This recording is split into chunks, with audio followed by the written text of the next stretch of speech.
21শে জুলাইয়ের মঞ্চে রাজ্যের চুক্তিভিত্তিক শিক্ষাকর্মীরা সকলের আশা যে এই সরকার হয়তো অবশেষে তাদের যে বঞ্চনা সেই বঞ্চনার মুক্তি ঘটাবে। কারণ আন্দোলন করে, প্রতিবাদ করে, ডেপুটেশন করে বা অভিযোগ করে, সরকারের সমালোচনা করে, সোশ্যাল মিডিয়ায় সরকারের বিরুদ্ধে বিষোদ্গার করে কিচ্ছু হবে না।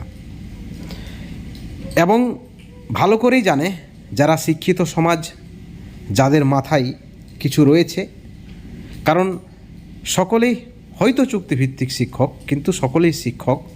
বাস্তব পরিস্থিতি, রাজনীতি সব বিষয়ে সকলের যথেষ্ট অভিজ্ঞতা রয়েছে এবং তাই সব ধরনের সরকারের উপর যে সরকারের বিরুদ্ধে বিরোধিতা ছেড়ে চুক্তিভিত্তিক শিক্ষকরা 21শে জুলাইয়ের মঞ্চে এক বুক আশা বেঁধে কিন্তু উপস্থিত হয়েছেন। ঠিক একইভাবে আপনারা যে ছবি দেখছেন, পার্ট টাইম টিচার্স ওয়েলফেয়ার অর্গানাইজেশনের পক্ষ থেকে মাননীয় সমীর কুমার দেওঘরিয়া মহাশয়ের নেতৃত্বে 21শে জুলাইয়ের মঞ্চে উপস্থিত হয় রাজ্যের বঞ্চিত পার্ট টাইম শিক্ষক সংগঠন। তাদের দাবি, তারা বারবার শিক্ষামন্ত্রীর কাছে ছুটে গেছেন, মুখ্যমন্ত্রীর কাছে তাদের দাবিটা পৌঁছে গেছে। এমত অবস্থায় 21শে জুলাইয়ের মঞ্চে তারা সদল বলে উপস্থিত হয়েছেন এবং মঞ্চ থেকে কি বার্তা দিচ্ছেন নেতৃত্ব সমীর কুমার বাবু শুনুন। আজকে আমরা পার্ট টাইম টিচার ওয়েলফেয়ার অ্যাসোসিয়েশনের পক্ষ থেকে এসেছি। মামাটি মানুষের সরকার মাননীয় মমতা বন্দ্যোপাধ্যায় যেভাবে পশ্চিমবাংলার উন্নয়ন করেছেন, সমস্ত মানুষ সেই উন্নয়নের জোয়ারে ভাসছে। বিভিন্ন জনমুখী প্রকল্প উনি করেছেন। তাই আমরা বিদ্যালয়ের আংশিক সময়ের যারা শিক্ষক রয়েছি, ম্যানেজিং কমিটি দ্বারা নিযুক্ত, তারা চাই মাননীয় মুখ্যমন্ত্রী আমাদের দিকেও দেখান। আমরা সত্যি কথা বলতে কি, এই শহীদ দিবসে আমরা কিন্তু জ্যান্ত শহীদ হয়ে আছি। কেননা আমাদের যে সাম্মানিক দেওয়া হয় সেটা হচ্ছে মাসে 2000, 3000 বা 1000। এই বেতনে কিন্তু কোনো মতে জীবনযাত্রা পার করা যায় না। তাই আমরা এক ধরনের জ্যান্ত শহীদের মতো রয়েছি। মাননীয় মুখ্যমন্ত্রীর কাছে আমাদের অনুরোধ, আমাদের এই শহীদদের আপনি অন্তত সম্মান দেন, আমাদের স্থায়ীকরণ করুন এবং 60 বছর পর্যন্ত যেন আমরা কাজ করতে পারি। এই প্রত্যাশা নিয়ে আজকে আমরা এসেছি। জয় বাংলা, মমতা ব্যানার্জি জিন্দাবাদ, অভিষেক ব্যানার্জি জিন্দাবাদ, তৃণমূল কংগ্রেস জিন্দাবাদ, West Bengal part time teacher association জিন্দাবাদ। নমস্কার। West Bengal part time teacher welfare association জিন্দাবাদ।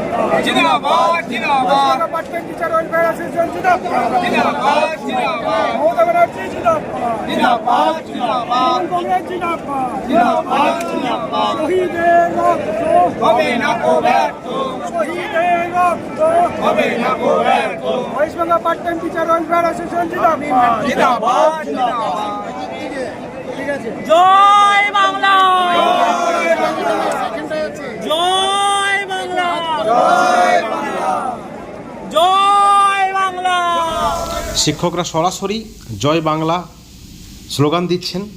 তারা মনে করছেন এই সরকার যেখানে বিভিন্ন দপ্তরে বিভিন্ন সেক্টরে ভাতা বৃদ্ধি করেছেন, বিভিন্ন সেক্টরের স্থায়ীকরণ করেছেন।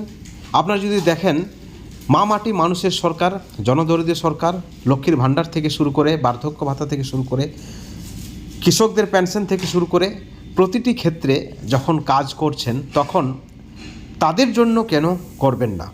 তারা সঠিকভাবে দাবিটা সরকারের কাছে যদি পৌঁছে দেয়, তারা মনে করছেন তারা যদি সঠিকভাবে মুখ্যমন্ত্রীর কাছে পৌঁছায়, তাদের বঞ্চনার কথা যদি তারা জানাতে পারে, তাহলে তাদের দাবিটা অবশ্যই পূরণ হবে। এবং সেই সঙ্গে 2026-এর বিধানসভা নির্বাচন রয়েছে। নির্বাচনের আগে অত্যন্ত একনিষ্ঠভাবে এবং সক্রিয়ভাবে নেতৃত্ব সমীর কুমার দেওঘরিয়া মহাশয় সব ধরনের চেষ্টা করছেন যাতে করে অন্তত স্থায়ীকরণের দাবিটা এই মুহূর্তে তারা পূরণ করতে পারে বা এই মুহূর্তে তারা দাবিটা আদায় করতে পারে।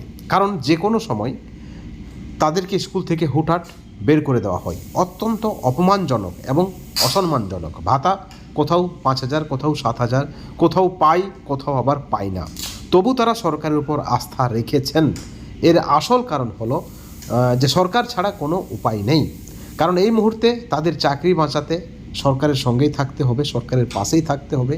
এবং সর্বপ্রথম যে দাবিটা তারা সরকারের কাছে রেখেছেন, বারবার বিভিন্ন আধিকারিকের কাছে গেছেন, জনপ্রতিনিধিদের কাছে গেছেন, শিক্ষামন্ত্রীর কাছেও তারা পৌঁছেছেন, নবান্নে, বিকাশ ভবনে, তৃণমূল ভবনে বারবার মাননীয় সমীর কুমার দেওঘরিয়া মহাশয় ছুটে গেছেন।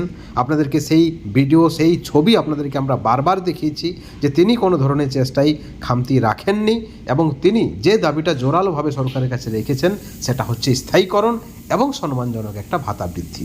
কারণ হুটহাট করে বের করে দেওয়া অত্যন্ত অসম্মানের।